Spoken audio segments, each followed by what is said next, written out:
So check this out, y'all. I watched the Randy Savage documentary that's been run on A&E again today. And I'm not going to be saying this because Randy Savage is in my top 5.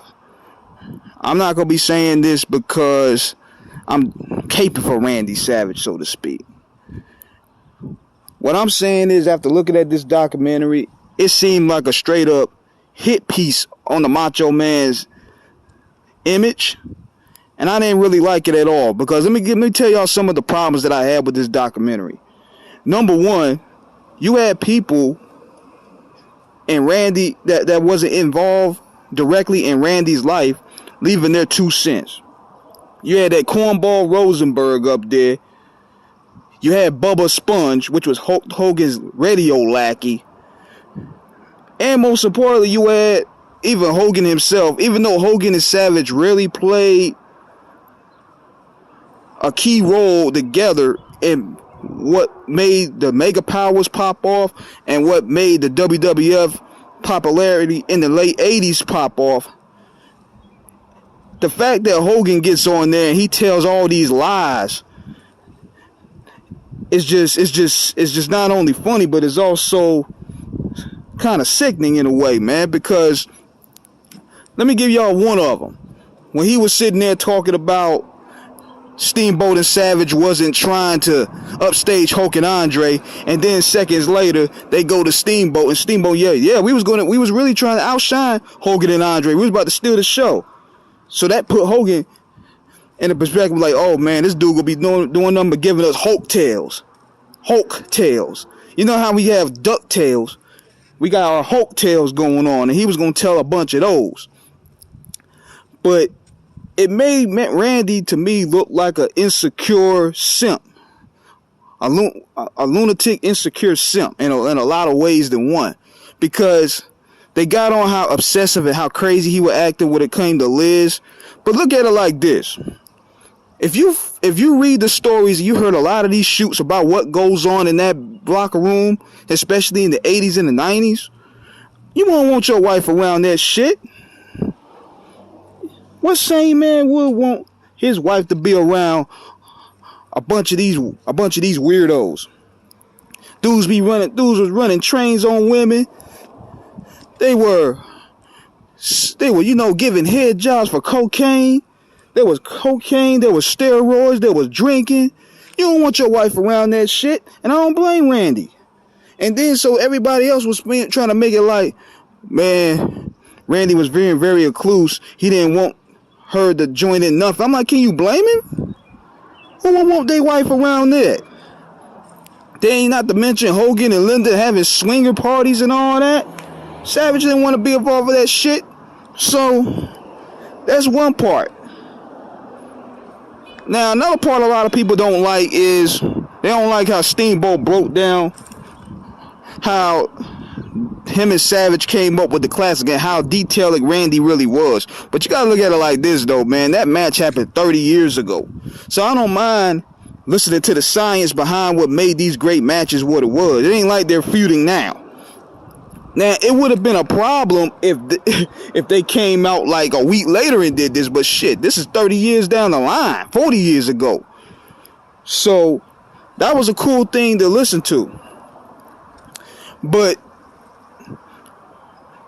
one of the main reasons, if not the main reason why I think this was a hit piece, even though the WWE doc itself, it was pretty good.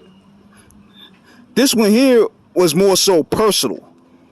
And I'm thinking, if you look at how Vince really looked when Randy bounced on them, he was pissed.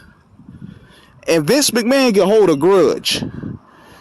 Randy pissed him off. So this was probably Vince's way of, okay, this is the get back right here. We're gonna get him back here. This is basically, we're gonna do the whole Ultimate Warrior, destruction of Ultimate Warrior style hit piece on him.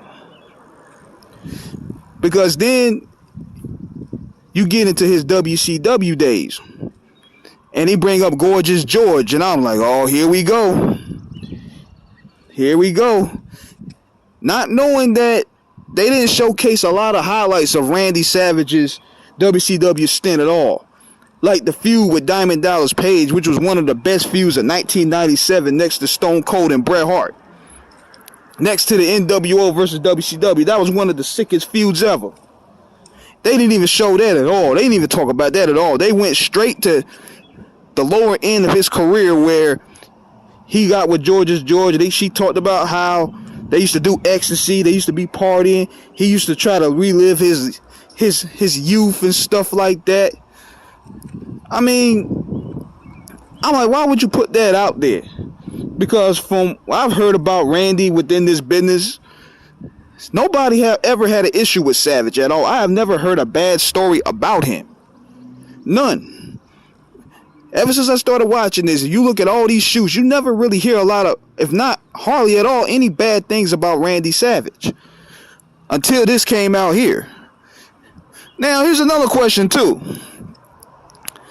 Do y'all feel that the WWE is trying to cut in on the dark side of the ring on this with this documentary stuff? Because I just find it odd how now these guys want to go ahead and do episodes every week, whereas their dark side of the ring, they were killing it. Season 1 and Season 2 were killing it. So what the WWF trying to do, they trying to put their own out there so they can get their own little narrative out there. Because they seen the numbers that the one they did on Savage did, so they figure, oh, we're gonna do our own. And it's like more like a fluff piece, more like a hit piece. But that's a lot of things I didn't like about that. For the simple fact that they didn't really focus a lot on the contributions that Randy has made to society, because he did a lot of great charity work. They didn't showcase that. They didn't showcase how he looked out for a lot of people in the business, like, for example, with Diamond Dallas Page. He didn't have to take that diamond cutter, but he made Diamond Dallas Page a star. They should have also brought up how he wanted to take Shawn Michaels and do a series with him so he could elevate him. There's a lot of things they could have covered on this documentary, but they didn't want to do that. And I wonder why. But for whatever reason it is, it's due to Vince McMahon being petty. And then he brought Hulk Hogan up there, because I find it funny how Hulk Hogan didn't want to get on that dark side of the ring, but he wanted to get on this one. So, let me know what you guys think about that, man. Do you think that it was a hit piece? Am I tripping about that? Let me know. Holla.